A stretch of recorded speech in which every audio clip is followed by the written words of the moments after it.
So listen up. Ayo, I got a theory. Because the word Akata seems to be a mystery. People say they know, but what about the history? Who am I? But some call me Iyore. I'm Nigerian, but I'm from America. So this is 5 minutes with an Akata.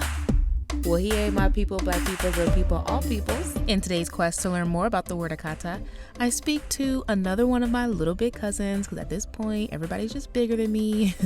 But he was newly drafted into the NFL to the Dallas Cowboys. I'm talking about Osa Odigizua. We only got 5 minutes. Well, yeah, let's get into these. Thank you, Lil Cuddy, for joining me on the show. Thank you for having me. It's great to be here. You know, it's a great time. Just got drafted about a month ago, and now I am in the city of the team that I got drafted to. I'm in Dallas now. Hey. Shout out to the Cowboys. How about them Cowboys? Shout out to them boys. Hey. How about them boys? Hey. Yeah. I'm so proud of you. You already know the whole fam is proud of you, boy. Thank you. All right, let's get into this interview real quick because you know we only got 5 minutes. All right, so do you know what the word Akata means? No, I don't. I just took the context clues of the video that I saw on your Instagram, you know, just based on how it was used. Everyone in the video seemed to be referring to you as Akata in a derogatory manner, so I'm assuming that it's a derogatory term.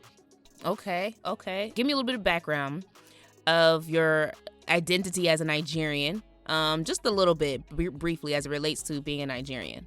My identity as a Nigerian is, you know, one, family-oriented, because I feel like that's just who's helped me get here to where I'm at today. Mm-hmm. And, you know, hard work, emphasis, you know, that's really been, that's my main identity as a Nigerian. When I think of a Nigerian, I think of a hustler, you know, and I say that's the stamp of a Nigerian. Yeah. For me.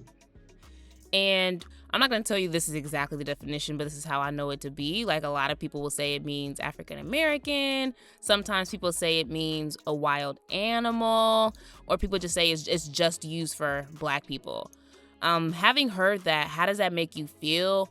And would you use that word in the future now that you know a little bit more about it? I probably wouldn't use it in the future.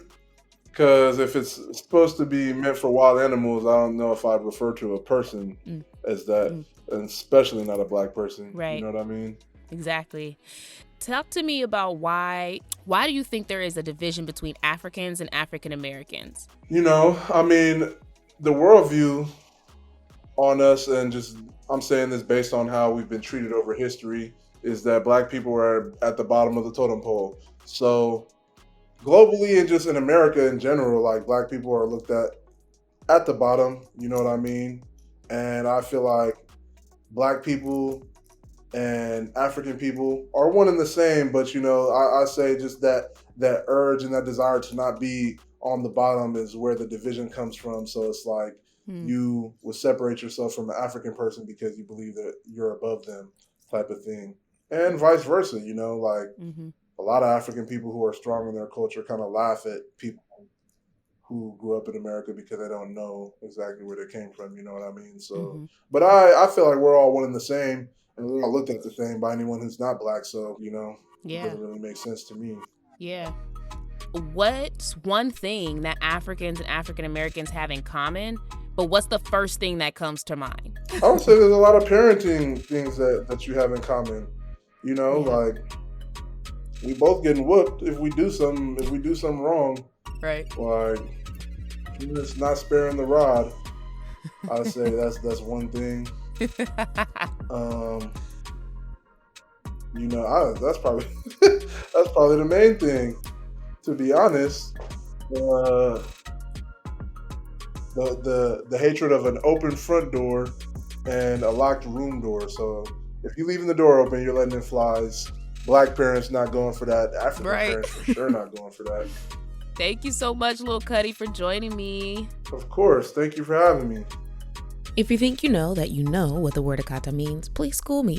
Join me as a guest on this quest. Go ask your auntie, your uncle, mama, papa, sit down and listen to this podcast and get at me. If you like this episode, please subscribe, rate, share, and help spread the hope of unity. Ohion Sekbe, y'all. I leave you with love, joy, faith, hope, peace.